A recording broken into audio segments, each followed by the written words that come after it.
Welcome to movies की सिनेमाबाजी।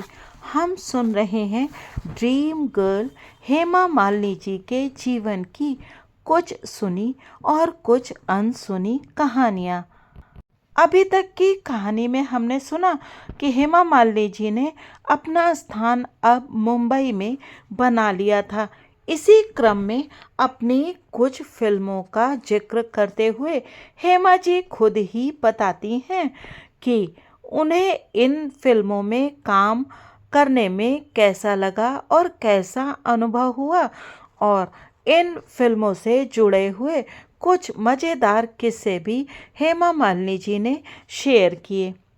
सबसे पहले बात करते हैं रमेश सिप्पी जी की फिल्म अंदाज की। अंदाज फिल्म ने भी अपने समय में काफ़ी हलचल पैदा की थी, क्योंकि उन दिनों सबसे चहेते हीरो राजेश खन्ना जी पहली बार ड्रीम गर्ल हेमा मालिनी जी के साथ काम कर रहे थे।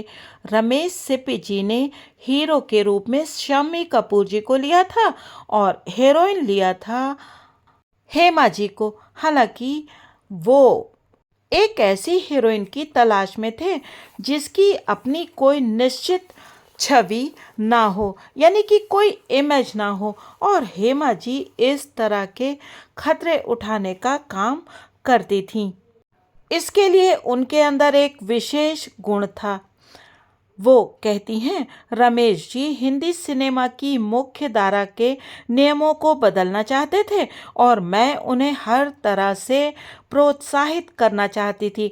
पर सच कहूँ तो मेरे लिए राजेश खन्ना के साथ फिल्माए गए फ्लैशबैक के दृश्य एक खास आकर्षण थे। ये सारा का सारा फ्लैशबैक वाला जो सीन्स आदि थे वो सब बहुत एनर्जी से भरे हुए थे और उन्हें बेहतरीन ढंग से फिल्माया भी गया था और छायांकित किया गया था। खास तौर पर वो एक्सीडेंट वाला सीन, राजेश खन्ना जी की सुपरस्टार वाली छवि ने इसमें सोने पर सुहागा जैसा असर डाला था। और अगर आपको याद हो तो इस फिल्म के कुछ गाने हम आज तक गुनगुनाते हैं, और एक गाना तो जिसमें कि राजेश खन्ना जी ने जान डाल दी थी, जिंदगी एक सफ़र है सुहाना, यहाँ कल क्या हो किसने जाना, तो आज तक लोगों का प्रिय गाना बना हुआ है। इसके साथ ही साथ बहुत सारे लोगों को अपने बचपन की याद आ जाएगी जब उन्हें ये गाना याद आएगा।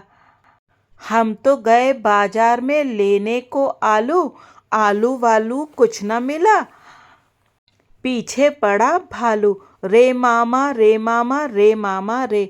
और भी गाने बेहद शानदार थे इस फिल्म अंदाज के। आपको समय मिले तो जरूर ही इस फिल्म को देखिएगा। फिल्म बेहद शानदार है और हेमा जी ने इसमें बेहद अच्छा अभिनय भी किया है और चाइल्ड आर्टिस्ट का अभिनय भी बहुत अच्छा है।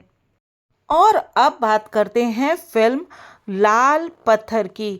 कहा जाता है कि जब FC मेहरा जी फिल्म लाल पत्थर के लिए हीरो और हीरोइंस का सिलेक्शन कर रहे थे, तब उन्हें दूसरी औरत वाली भूमिका के लिए जो हीरोइन पसंद थी वो थी वैजयंती माला जी। पर फिल्म के हीरो राजकुमार जी ने एक आग्रह किया था कि हेमा जी को लिया जाना चाहिए इस भूमिका के लिए। मेहरा साहब को पक्का विश्वास नहीं हो पा रहा था कि हेमा जी, जो अब भी एक इंडस्ट्री में आई नई नई कलाकार थी, इस तरह का कॉम्प्लिकेटेड रोल कर पाएंगी। पर राजकुमार जी अपनी बात पर अड़े रहे और बाद में मेहरा जी ने हेमा जी से कांटेक्ट किया तो उनके आसपास के लोगों ने हेमा जी के कान भरना शुरू कर दिए। उनका कहना था कि राखी जी, जो इस फिल्म के हीरो राजकुमार जी की पत्नी की भूमिका में साइन की गई थी, के सामने एक नेगेटिव रोल में आना बिल्कुल ठीक बात नहीं होगी। राजकुमार जी को पहले से ही ये आशंका थी कि हेमा जी को ऐसे कंफ्यूज किया जा सकता है और उन्हें फिल्म में काम ना करने के लिए प्रेरित किया जा सकता है। इसलिए उन्होंने हेमा जी से खुद ही कांटेक्ट किया और उनसे मुलाकात की और उन्हें ये भूमिका करने के लिए मनाया। हेमा जी कहती हैं, वो उस समय के एक बड़े सितारे थे और मैं एक नई कलाकार थी, पर उन्होंने मेरे पास आकर मुझे इस भूमिका के महत्व को समझाने का प्रयास किया।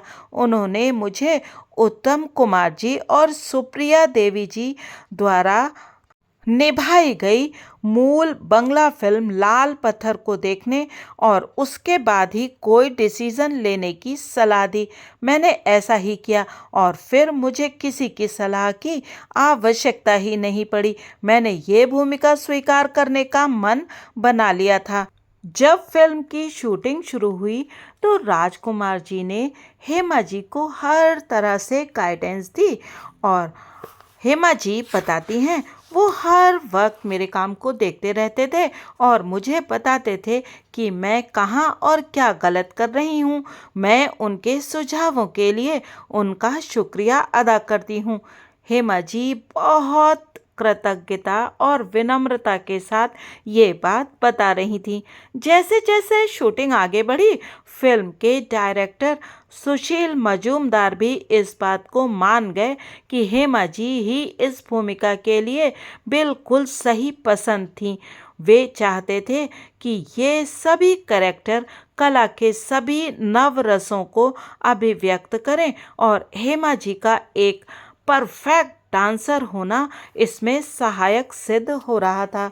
हेमा जी बताती हैं, इस फिल्म में मेरा सबसे प्यारा सीन वो है जिसमें मैं रोष और ईर्ष्या से भरे बाघ के पीछे खड़ी हूँ। इस फिल्म के लिए ही मुझे अपने सहकर्मियों से सर्वाधिक प्रशंसा मिली। मेरे कई सह अभिनेताओं ने तो मेरे प्रदर्शन की प्रशंसा करते हुए मेरे पास बधाई संदेश भी भेजे और मैं इसके कारण काफ़ी अच्छा अनुभव कर रही थी। ये कितने आश्चर्य की बात है कि इस फिल्म के बाद आई अनेक फिल्मों में मुझे कभी दोबारा इतनी जटिल और जोशीली भूमिका करने को नहीं मिली। दरअसल फिल्म लाल पत्थर में हेमा जी के अभिनय की जितनी तारीफ की जाए वो उतनी ही कम है। राजकुमार जी और राखी जी के सामने हेमा जी ने जिस तरह से खुद को प्रस्तुत किया वो वाकई काबिले तारीफ है और फिल्म भी बेहद अच्छी बनी है। आपको इसे जरूर ही देखना चाहिए। फिल्म का अंतिम दृश्य तो बहुत ही ड्रामेटिक और बहुत सुंदर बन पड़ा है। यदि आपने फिल्म लाल पत्थर नहीं देखी तो आपने हिंदी सिनेमा की एक बहुत ही क्लासिक फिल्म को मिस कर दिया। इस फिल्म में विनोद मेहरा जी का भी एक बहुत ही अहम और सुंदर रोल था और उसे उन्होंने बड़ी खूबसूरती के साथ निभाया भी था। और इसके बाद आई फिल्म नया जमाना जिसमें हेमा जी के साथ हीरो थे धर्मेंद्र जी। नया जमाना फिल्म की स्टोरी कुछ कुछ गुरुदत्त साहब की सन 1950 में आई क्लासिक फिल्म प्यासा से कुछ मिलती जुलती सी है, जिसमें कि गुरुदत्त जी की कविता रहमान जी ने अपने नाम से पब्लिश करा ली थी। ऐसे ही इसमें धर्मेंद्र जी का उपन्यास प्राण अपने नाम से छपवा लेते हैं। ये फिल्म एक सुंदर फिल्म थी और इसमें भी हेमा मालिनी जी और धर्मेंद्र जी की जोड़ी बहुत ही पॉपुलर हुई थी और ये एक सुंदर फिल्म थी।